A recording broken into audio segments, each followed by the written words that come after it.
So hi everyone, welcome to the final pre-kickoff seminar.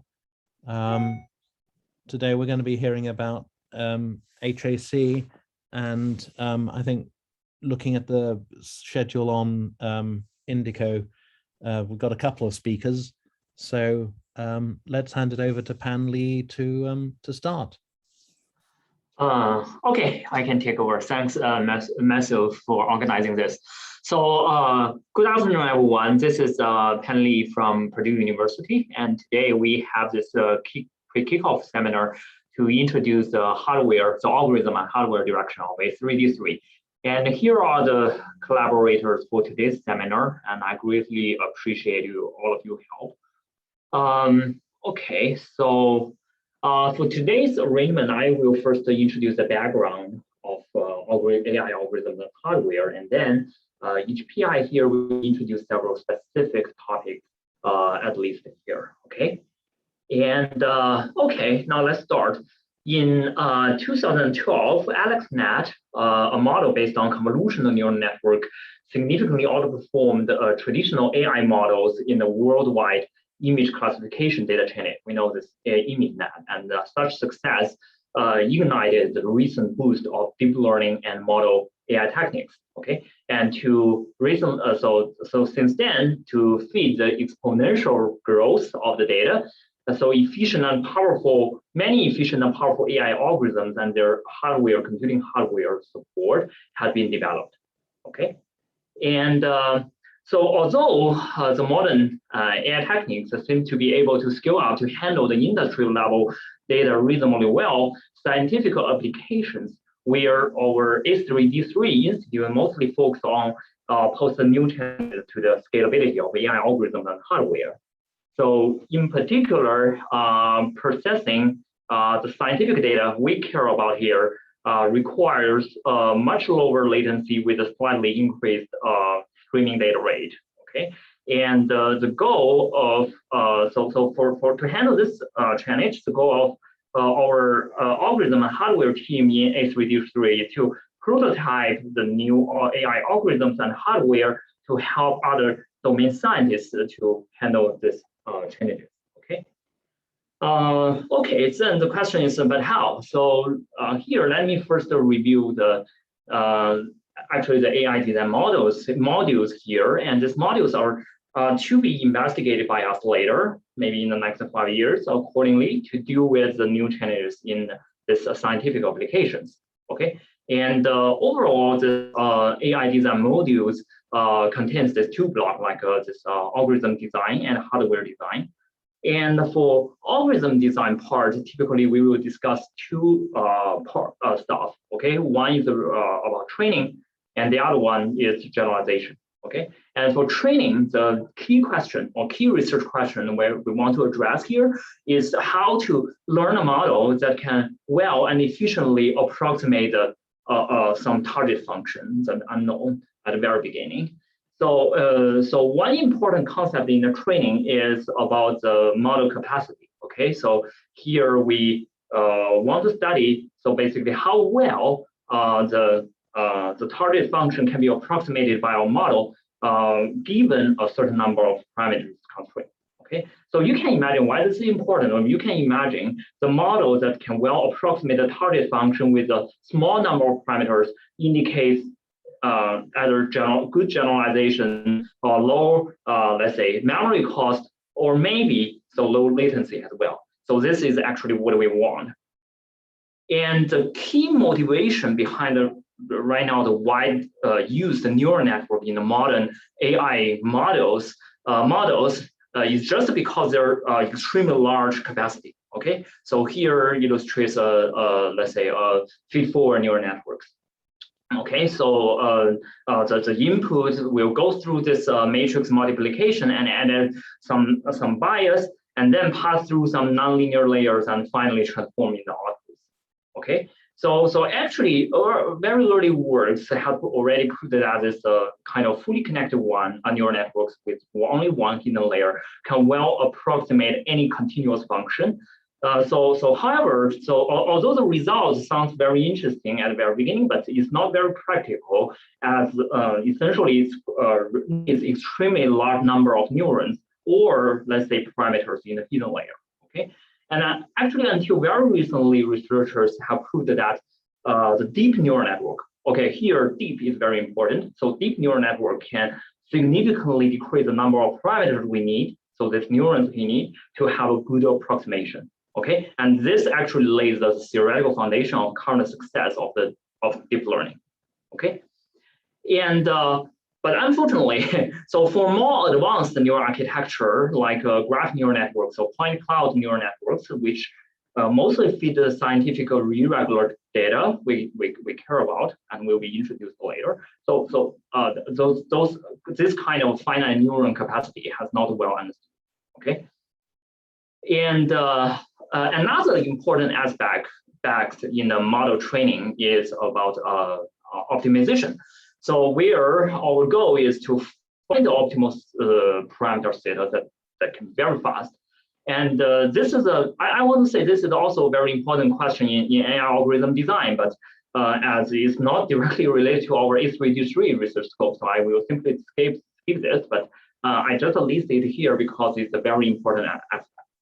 Okay, and all right, another important, let's say, algorithm design block is regarding this generalization. Okay, generalization. So where we want to study whether the model can capture the law underlying the data that we care about and can apply to some data that hasn't been observed or hasn't been seen.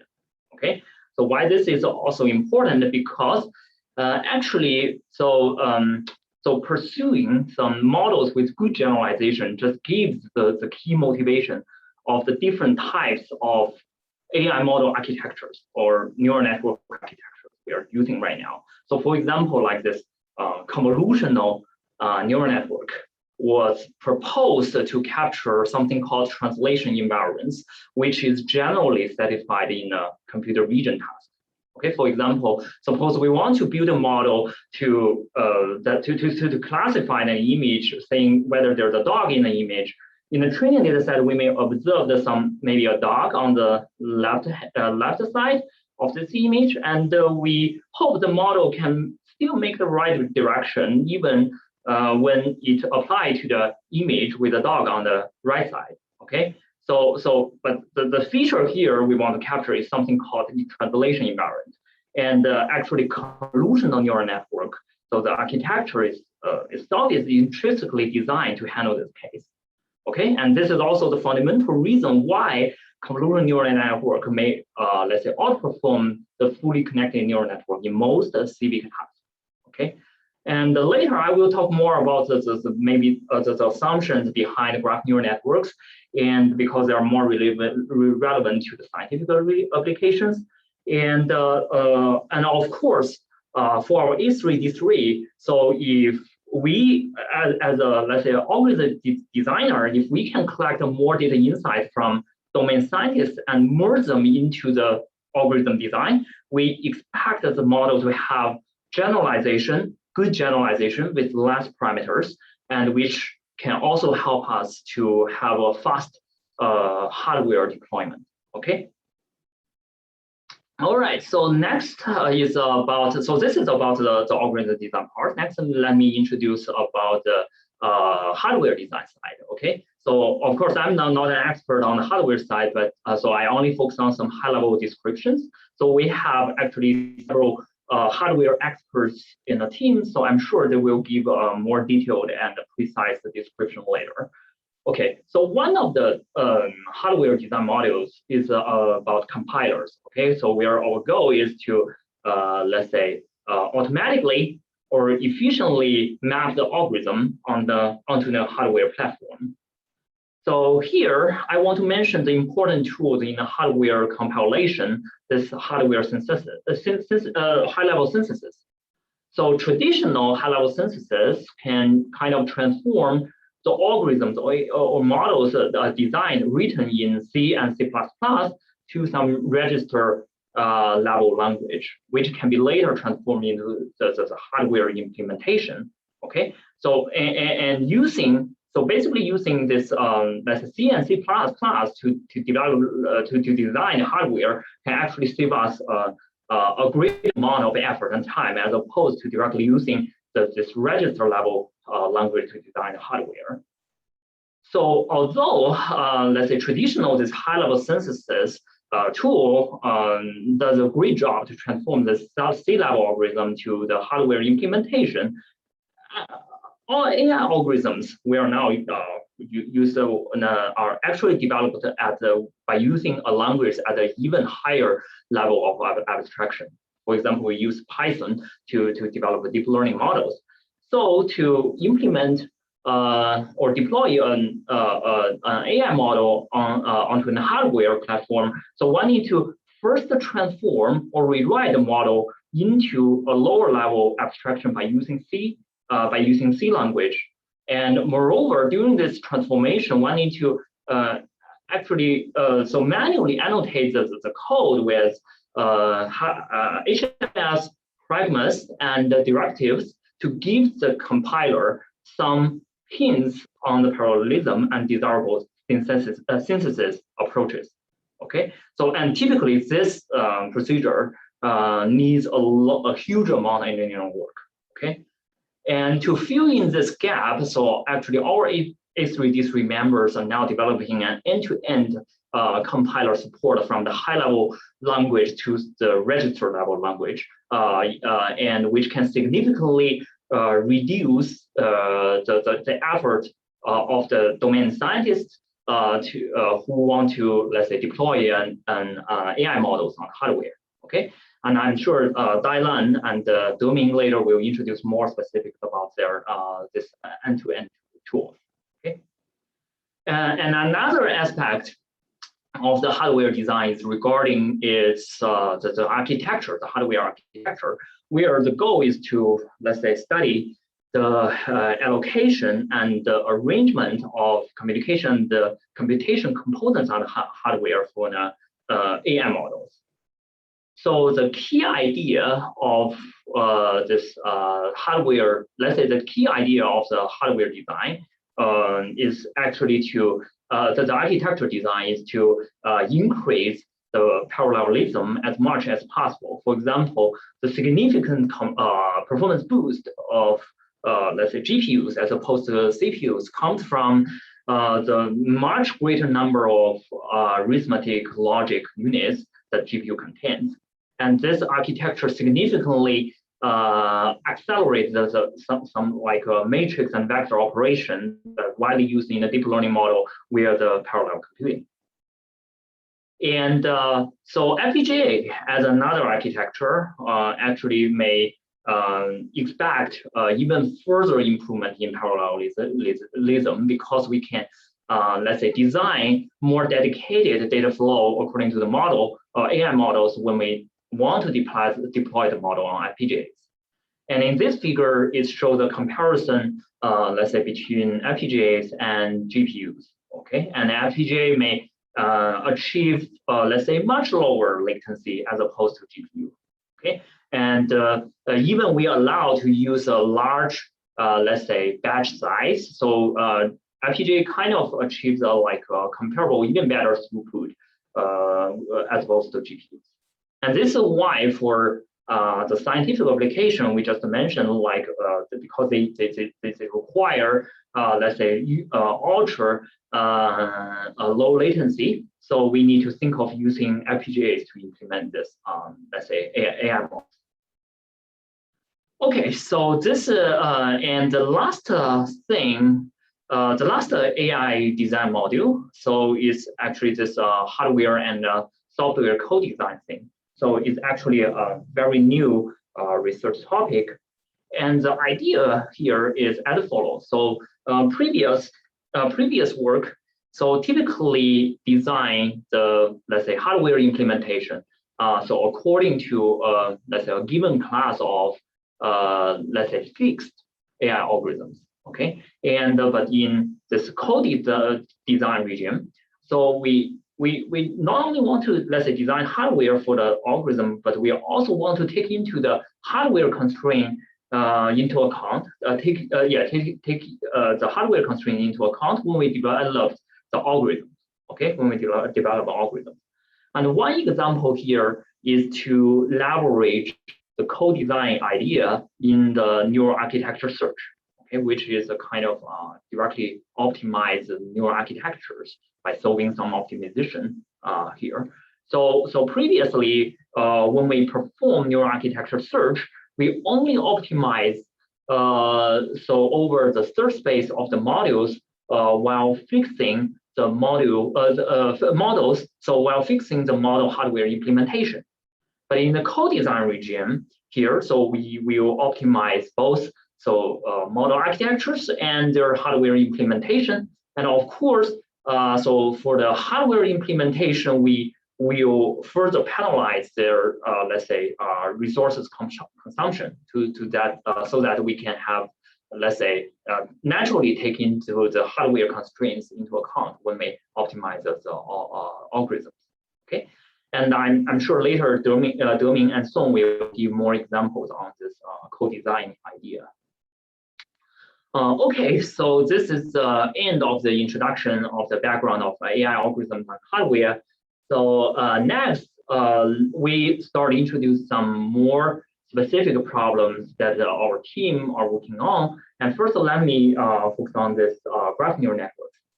Okay, so the motivation behind the graph neural network, or having this graph neural network models is that the graph structural data are actually everywhere, and including so every kind of the disciplines. Okay, so we have a lot of data-driven tasks with graphs across different domains. And however, the challenge is the graph structural data is generally hard to be processed because they're, let's say, discrete and irregular structure. And AI algorithms for graphs here are try to, let's say, handle such difficulty by extracting informative, let's say, combinatorial patterns or informative patterns from the graph structures and their attributes for the downstream applications. Okay, and currently, so AI algorithms for graphs have found to be useful in different disciplines, from the social science to, let's say, industry system like this recommender system and scientific problems or scientific applications here. So, okay, so now we understand the motivation. Let me introduce graph neural network architectures a little bit.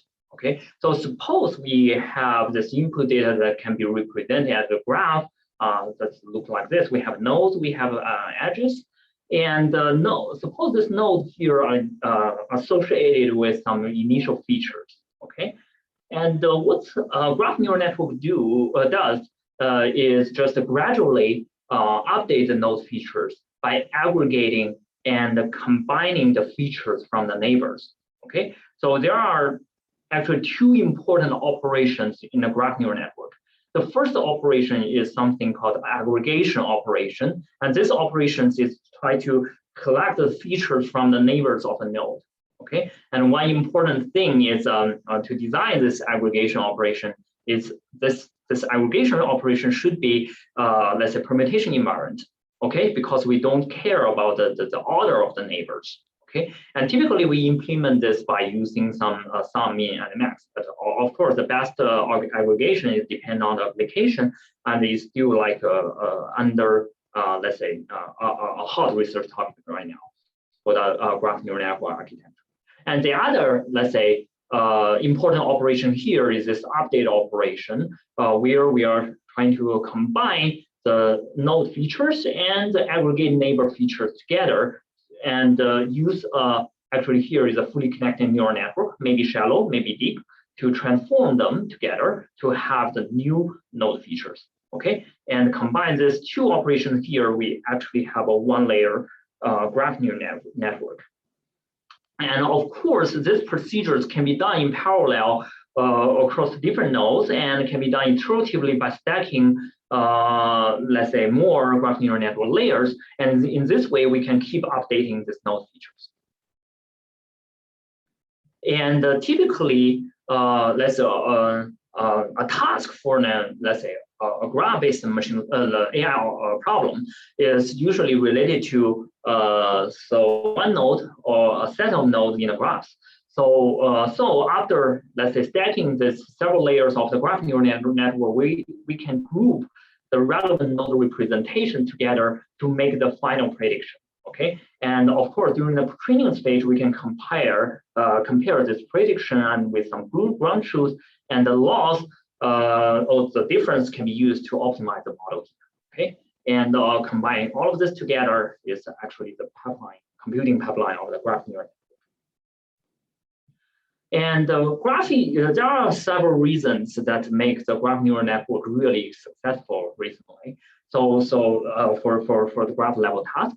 So they are actually computational. So the first reason is that they are computationally efficient, and the above computing pipeline can actually be implemented in a highly parallel way. Okay, so currently we have a very nice system support that including this single machine system support like this PyTorch geometric and DGL, and also distributed system support such as a PinStage and the Ali graph. So, however, the current system support for the graph neural network, typically for the industry applications, where the bottleneck is the graph scale. So here we have a really large graph, like a billion size of nodes and edges, and the latency requirement here is about milliseconds. Okay, but this is substantially different from the scientific application, where maybe the graph size is not that huge, maybe thousands of nodes, but the, let's say, latency requirement is much higher here. Okay, we have like a milliseconds or microseconds or milliseconds requirement.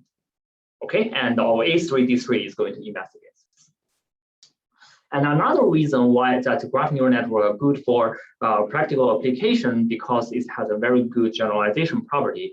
First, because it is good to modeling this, good at modeling this inductive biases. Okay, so we can directly use graph neural network to actually model the physical interactions between particles on objects. And here, in actually a very recent work, cosmologists use the graph neural network to learn the physical laws from the dark matter simulation.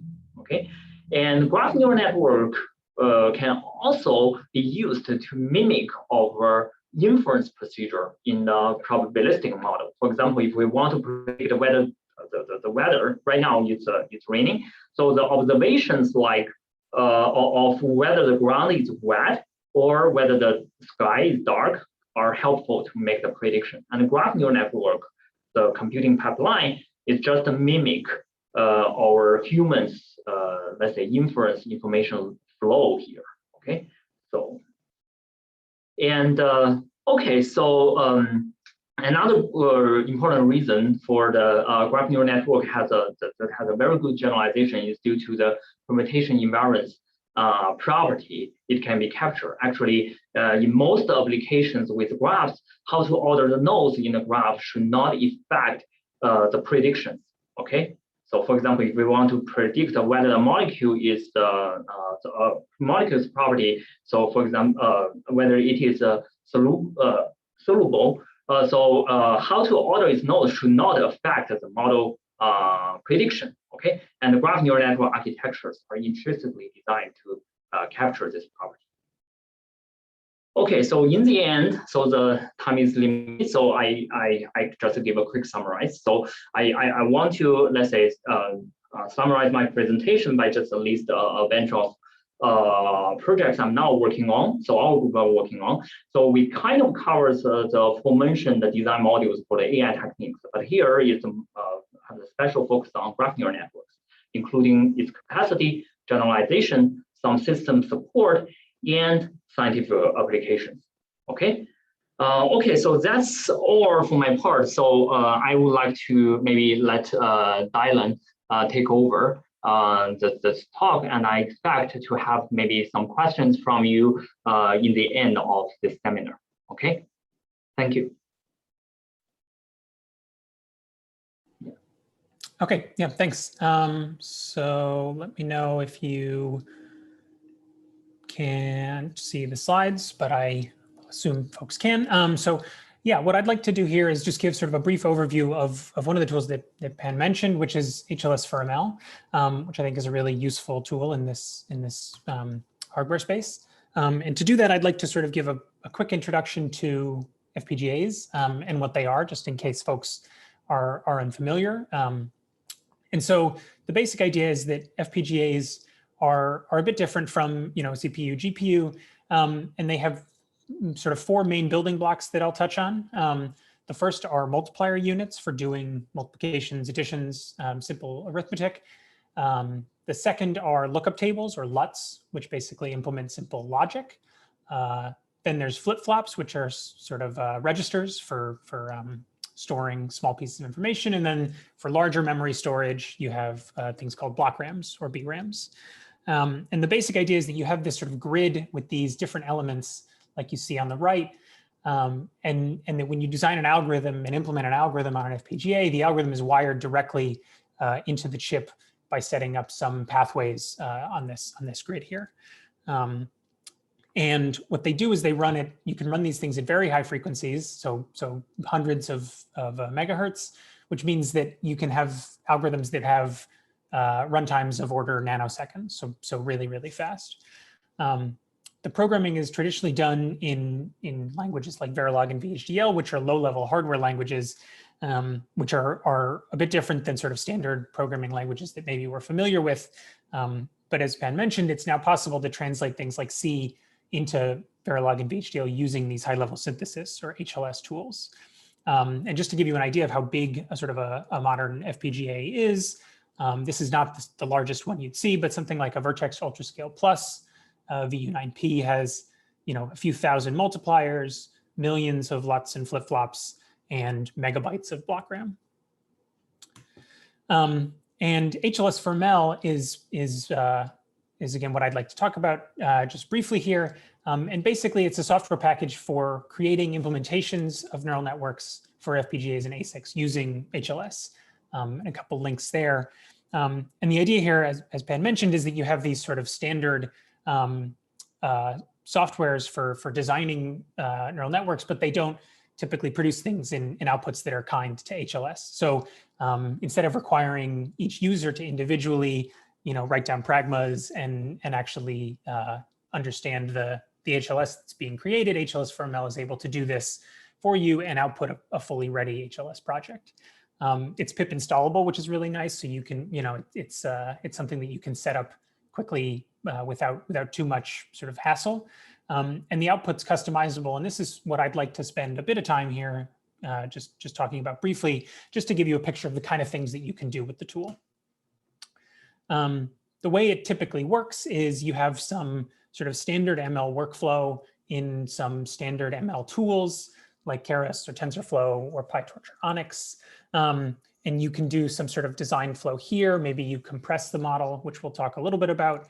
And then once you have a model that you're happy with in terms of the architecture and things like that, then you can run it through HLS4ML, which does this conversion into an HLS project. And from here, there's additional knobs that you can tune to get the actual hardware implementation where you want it. And then you can put this hardware implementation into whatever sort of downstream process you want, whether that's a co-processing kernel, whether that's some larger firmware design with additional algorithms, on top of the neural network, what have you. It's able to sort of slot right in there. And so the three things that I'll just talk briefly about here on the customization side are these three knobs for pruning, quantization, and reuse. And we'll talk about exactly what they mean, but this allows you to basically tune the hardware to give you exactly what you want at the end. So pruning is this actually really interesting question of, if I have a network, are all the pieces of the given network necessary to get the performance that I like? And this is, intentionally sort of an open-ended question as I've phrased it. There's a lot of different techniques for how to determine sort of the quote unquote best way to do this. And this is actually an active field of research. HLS4ML actually really naturally supports a particularly simple method of this that requires successive retraining and weight minimization, which basically goes as follows. You basically add an L1 regularization term to the loss function, like you see here in this blue box, which basically penalizes large weights. So maybe if you trained without that loss, you'd have a distribution for the weights like you see on the bottom here, where each of these colors is just a different layer in the network. And this is the relative size of the weights. And if you train with the regularization, you'll find that that some set of those weights are basically pushed to lower values because they're less important. And you can then remove this sort of second population here, these low weights, and repeat. And so this is this sort of process of cutting them out. And in this case, you can, if you do this 7 times, you end up with a network where you've removed 70% of the initial weights. And the really nice thing about this with HLS4ML and actually HLS in general is that HLS, because these algorithms are wired directly to the chip, HLS just removes these multiplications by 0. So they don't sort of take up any overhead when you actually put this algorithm on the FPGA. They're just, the pathways are simply optimized out of the design. Another knob that you can tune with HLS4ML is what's called quantization. So unlike a CPU, HLS4ML uses something called fixed point classes for all its computations. So instead of having floating point values, you have something like the box in the sort of red box on the bottom, where you have some fixed number of bits that represent the integer portion and some fixed number for the fractional. And you can adjust these as you need. Obviously, changing the size of these changes how much the sort of range of values you can encode, and can have effects on the performance like you see in the top right plot here. There's sort of a couple interesting ways that you can take this. One is these things called binary and ternary neural networks, which are sort of the logical limit of this, which is 1 single and 2-bit encodings for the values in the network. And these are an interesting avenue of research. And then there's also this thing called quantization aware training, where basically instead of doing the whole training for the network and then quantizing, you can basically give the training some understanding of what you're looking to quantize. And it turns out that if you do this, you can get down to precisions that are much, much lower than you're able to get without that. And the final knob that you can tune is reuse, which is basically how many times you reuse these multiplier units that I mentioned in the FPGA.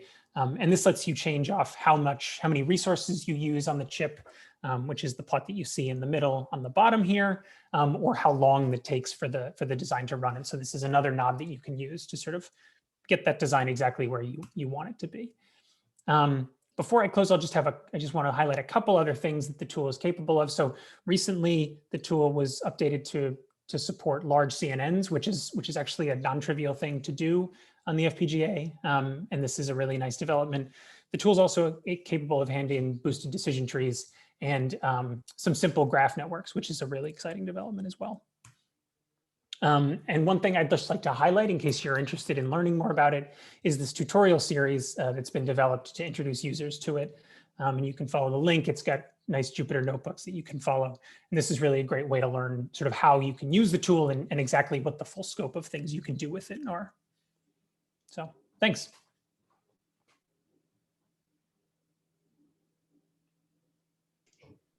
Cool, thanks, Dylan. So next speaker is Duming, I guess. Yeah, hi, Duming, thank you. All right. We can ask questions at the end, right? I do have a question from Dylan. Yeah, we'll do questions after all the presentations are done. Okay, good. Right. So at the beginning, Pan already, did a great introduction about high-load sensors, right? So I will not repeat that. And so here, why high-load sensors? Right? Some people did early evaluation. And this is actually coming from NEC, right? So if we design hardware using C or C++, right, compared to the RTL, right, which is either Verilog or VHDL, right, we would have a 10x code reduction, right? So then naturally this brings in higher design productivity, right? And the other dimension is the simulation time, right? So C level debugging or simulation, right, will be much faster than RTL. Okay. So, however, right, so for people who have used halo sensors, right, you probably would know it's not simple like that, right? So I listed some current challenges, and some must be familiar to some of you if you have been using halo sensors, right? So for example, halo sensor users often manually annotate their code with halo sensor pragmas directives. This is very important. So although it's halo sensors, but you have a lot of engineering effort to play with these pragma, which are manual effort. Okay. And then also, people often need to rewrite the code. For example, for a single piece of code, right? If it's written in hardware-friendly way, right, its performance can be 200x faster compared to just a vanilla piece of code that's synthesizable, right? So we did this kind of study several years ago, and we were shocked, right? So the amount of freedom that was embedded in this design space, right? So people with expertise can probably write halo sensors code much better than just a software engineer, right? So although halo sensors is targeting the software kind of community, however, it's not easy like that, right? Okay, so then application typically developed by domain experts, for example, from physicists or neuroscientists, right? And then or machine learning, right? Python is very popular. So however, these days, the halo sensors tool takes C, C++, or OpenCL, right? So I don't know what the input language HLS4ML takes, right? So if you need to take C or C++, then people have to translate this high-level language to C or C++, right? There is a lowering process that can be consuming and error prone, okay? And then for the other challenges, I will mention mainly from the representation, right? Because halo sensor is actually a compiler, right? So it's compiling the high-level code to RTL code, right? So then this intermediate representation is very important. And then the current halo sensors too, right? Whether it's Bravado halo sensors or Catapult, they are using a single level of IR, right? So then cannot represent the design hierarchy well, right? So then cannot perform halo sensor optimizations across different levels of abstractions.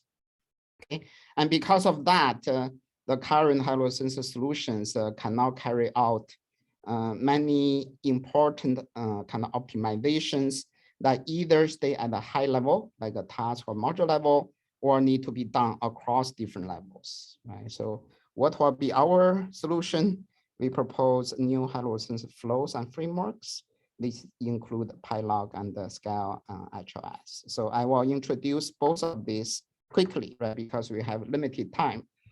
So we started PiLog about 2 years ago. Okay, and so this is algorithm-centric FPGA programming with Python. Okay, and so PiLog provides a high-level abstraction of FPGA programming, right? So instead of using C or C++, right, the input language is Python code. It's just native Python code. Okay, and then we have this PiLog annotation. So the compiler, right, PiLog compiler, will recognize the PiLog annotation, and then that chunk of code will be converted into accelerator. And then because of the Python code, right, then the remaining code will compile and target software, right? So this is quite suitable for heterogeneous computing, right? So it can be a single FPGA if the FPGA has embedded the ARM core, like this pink environment, a pink board, right? And so by the way, the pink board start to target cloud computing also, right? And then for the PiLog, right, part of the software can use the pink environment and target the embedded ARM core. And then the other part can go through the PiLog synthesis and runtime and automatically generate hardware, right? So people don't need to write pragmas, no need to insert directives, right? How can this be possible? Because we have this PiLog analyzer, right? It has a resource performance model built in, right? We also have a device-based exploration, and then we can automatically generate synthesizable C code, with pragmas, everything inserted already. Okay, and then we collected results, right? So compared to optimized CPU and manually toned FPGA accelerators, we are 3.17x and 1.24x faster, right? So here shows the details. So this paper already accepted by transactions on computer, but I will talk about what will be the future work that will be relevant to our center or institute. Sorry. Okay. And then for the Scale HLS framework, right? So the motivation is basically trying to optimize the design from multi-level, right? So optimize the design at the suitable level of abstraction. So how can we achieve this? We actually build the first high-level synthesis tool on top of this MLIR, right? MLIR is gaining a lot of popularity, right? So developed the open source, developed by Google, okay? And then you can see it can represent the computation at different level, right? Graph level, loop level, directive level. So you can see the pragma level is pretty low here, right? So when people are playing with pragmas, people are playing with low level optimization, but ignoring the higher level optimizations, right? For example, at the loop level, you can transform the loop, you can exchange the loop order, you can automatically determine the bounds, right? The loop bound, etc. Right? So without this, people have to manually rewrite the code, no doubt about that. But because of the feature of MLIR, right? So everything is automated here. Okay. So I have no time to go through all these details, right? And then you can see we can take in Onyx or PyTorch, right? No need to translate into C code anymore, but we can also take high-level synthesis C code here, okay? And then go through all this, right? So all these blue blocks are developed by us, okay? And then again, we have building high-level synthesis exploration, right? Device-based exploration, and generate synthesizable C++ code and feed into Vivado high-level synthesis or other commercial high-level synthesis tool. Okay, so this paper also accepted by HPCA this year, high performance computing architecture. Okay, but I will also talk about the future work for this. So I will skip the detail here, but you can see we can pass these deep neural networks, and we achieve amazing speed up, all right, compared to the baseline. So baseline is basically there's no Scale HLS optimization. The code just goes through the MLIR as is, then go to Vivado high-level synthesis, right? So that's the baseline, but then you can see the power of automation, right? So indeed, it has a huge amount of opportunity. All right, so very quickly for future for PiLog, right? So we want to support various heterogeneous system organizations in cloud computing setting, right? Targeting A3 workloads, program optimized hardware interface at Python level. Okay, I have an example here, right? And extend the abstraction to other accelerators. So you can see there are different use cases, multiple kernels on top of a single FPGA, host working with FPGA over PCIe, multiple FPGAs. I think this is important. I remember Philip gave a keynote at the FPGA 2021, right? So remember you talk about, you build a huge amount of FPGAs, right? So hopefully we can use PiLog, right, to program all those FPGAs, right, instead of lower level kind of connection or interface, right? So if we can achieve that, I think it's a big service for the A3 D3 community.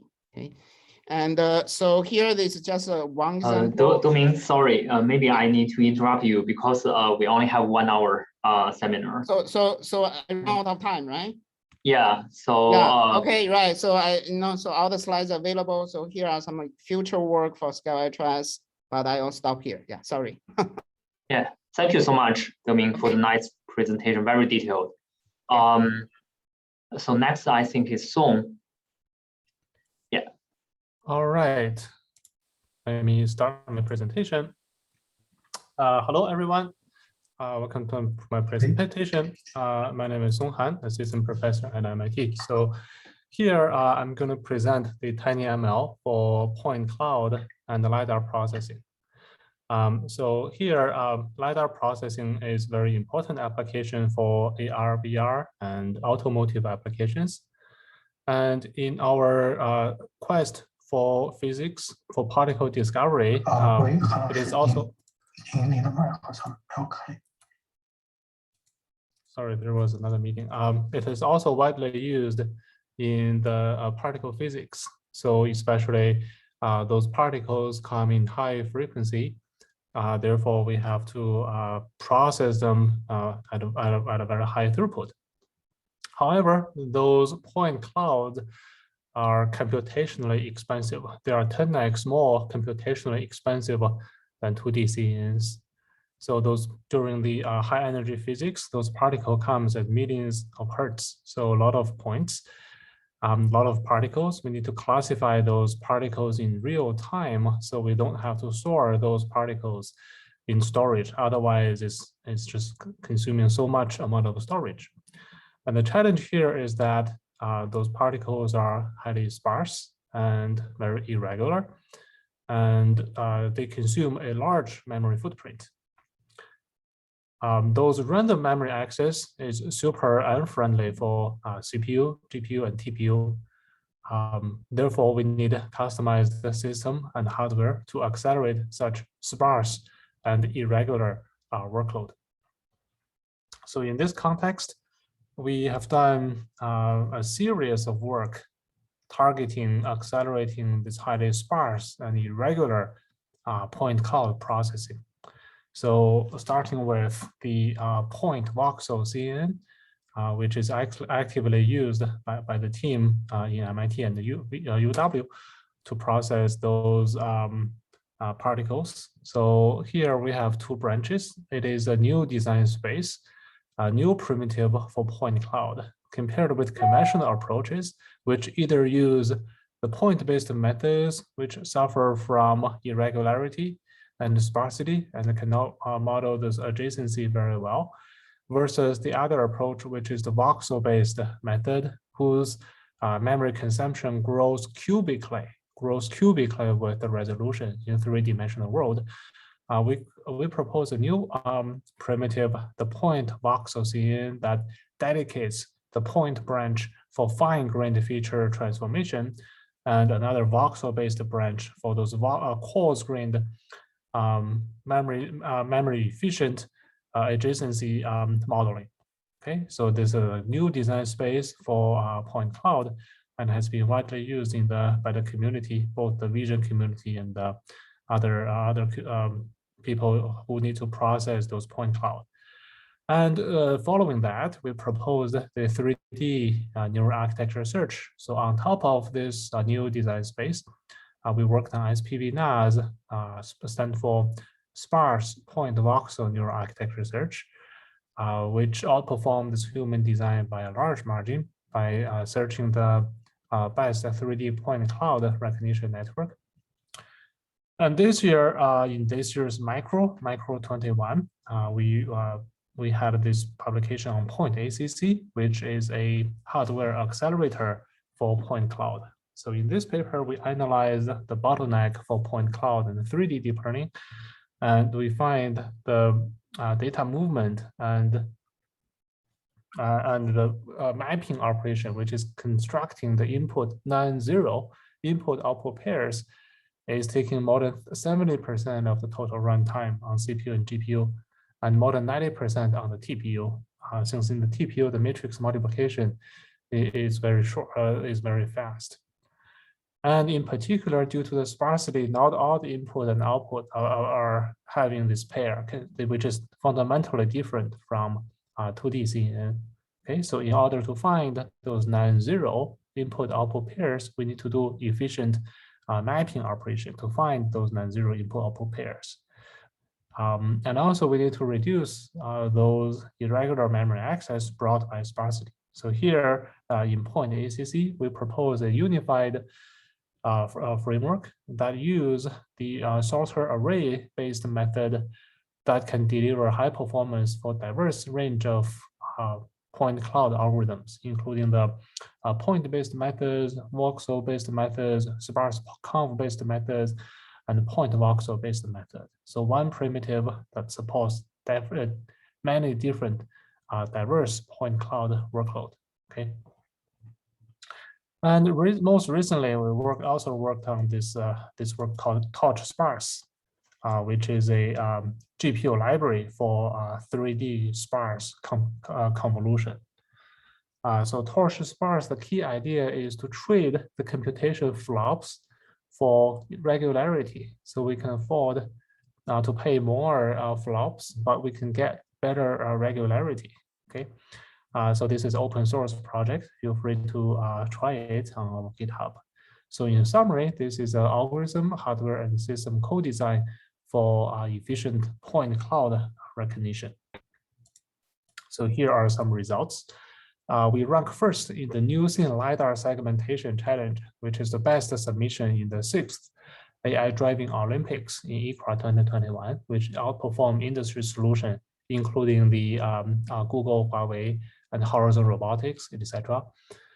It achieves 2 to 7 times speed up on both indoor scene semantic segmentation and outdoor scene semantic segmentation. On the right-hand side, it achieves 2x speed up on these edge devices, those edge GPUs. On Jetson Nano, Jetson TX2, Jetson Xavier, Jetson AGX Xavier, consistent improvement on these platforms, and it was highlighted by NVIDIA as project of the month. And most importantly, on the bottom left corner, PVCM provides those fine details for those small objects at low computation. So conventionally, in order to recognize those small objects like person, cyclist, truck, and traffic sign, people need to pay a lot of resolution. So resolution and the memory grows cubically with the resolution is used to require high computation and high memory. But now we can use low computation cost, but still recognize those small objects and improving the accuracy by a large margin. So like person, we improved the MLU by 5%, bicycle more than 10%, motorcyclist up to 25%. So these are all safety critical objects, and we can drastically improve the accuracy by our point cloud recognition techniques. So we have deployed this line of work at MIT Driverless, which is a real autonomous racing vehicle. So it can recognize the cones on the left and right. Previously, on the top, the accuracy is only 95%. You can see the misclassification, misdetection of the left cone in yellow versus the right cone in blue. But bottom is our improved version using PVCN, so 99% accuracy, and also improving the detection range from 8 meters to 12 meters. And the latency also reduced from 2 milliseconds per object to only 1.25 milliseconds per object. So not only on this autonomous racing vehicle, but also on this real world deployment, we recently evaluated our model on a full-scale vehicle, a Toyota vehicle in real world. So it's driving purely based on the 3D LiDAR sensor. And this is in collaboration with Professor Roos in ICRA 21. So we deployed on a full-scale vehicle. So the baseline, Minkowski net from NVIDIA runs only 5 frames per second, which is too slow to drive a car. And with our kernel optimization, with our Torch Sparse library, it improved the frame rate to 18 frames per second, more than 3x speed up. So later, NVIDIA also incorporated our technique into their Minkowski engine. And on top of that, we propose a neural architecture search on top of the efficient engine that debuts the fast LiDAR net. So now can run 47 frames per second and can finally drive the car in real time. So that's all together more than 9 times end-to-end speed up. So in summary, we worked on this tiny ML for point cloud and LiDAR processing. We presented the point voxel CNN, PVCN, and for new design space, and SPV NAS and ECCV for 3D neural architecture search, followed by point ACC, a hardware accelerator, and finally the Torch sparse open source GPU library for efficient 3D sparse convolution. That's all for my presentation. Thank you. Yeah, so thank you so much. Very nice talk. So I guess we don't have so much time left, but I think we welcome some questions. Yeah, so we're almost at the hour. So what I would suggest is that those who want to hang on and ask a couple of questions do so. Everyone else, thank you very much. This is the last of the 4 pre-kickoff meeting seminars, and the kickoff meeting is next week. So hopefully we all have a slightly better idea in preparation for next week, and so we look forward to seeing you next week. Otherwise, let's give a couple of minutes to questions for those who want to hang on and ask any questions. Can I? Yeah, great talks, by the way. Can I just maybe make a comment? So I have to leave to pick up my son from school. One thing the 2 things that strike me from all these presentations is, I mean, one, this is in no way to diminish all the years of work and the great presentation from Dylan on HLS4ML, but I think the exciting part of seeing all this is bringing in some of these really fresh elements also from from other domains. So the other thing that struck me, is that when I see some of these things like speed up factors and things, and there's such a variety of these things. You see frames per second, you see speed up factors. I think there might be an interesting discussion we should have within the Institute around benchmarks for the domain science. So what are the things that and I'm not saying those other things don't matter, but I'm just saying in neuroscience application, for each of the domain applications, I think some discussion around what are the metrics of interest? I mean, what are we trying to speed up? In some cases, it's throughput, some cases it's latency, some cases it's images per second. So anyway, I just want to make that comment that I think that there might be an interesting discussion around benchmarks, because some of the ways that that the kind of speed up factors and things were presented are familiar to me when I read papers from electrical engineering, but sometimes we don't speak that way in the domains about speed up factors. We usually talk about some different metrics. So that's the comment I was going to make. I don't know if others feel similar, but yeah, I think a discussion around A3D3 metrics would be maybe a future mini workshop or maybe discussion. Yeah, I think that's a good idea, and it hooks into the idea of commonality across the things. It would be interesting to see if we have some common idea of what speed up could be and what we mean. Yeah, I'm also very interested in that. So basically, Song mentioned a few, and Shishi maybe right now using their so his group's this sparse point cloud pipeline to process the high-end physics data. I also would like to know maybe what's the cutting edge result. Are we have some benchmark regarding that tool? So maybe we can present that later in the maybe future seminar. Yeah, we can present that at some point. Yeah, I mean, we've been working with some student, and yeah, I don't think we've converged yet, but yeah, it certainly it would be good to present, because it turns out that the problem, I mean, the short statement so far is that the problems we're doing in physics are perhaps a little more difficult than the problems like self-driving car problem. Yeah, so my feeling is in physics, maybe we want a very precise physical coordinates of the particles. So I'm not sure whether the VXEL idea from the standard 3D point cloud data still will fit there. So this is just my thought. So this is why I would like to see the benchmarks right now we have, yeah, and see whether there's some way to further improve that. Yeah. Okay, any other questions or comments?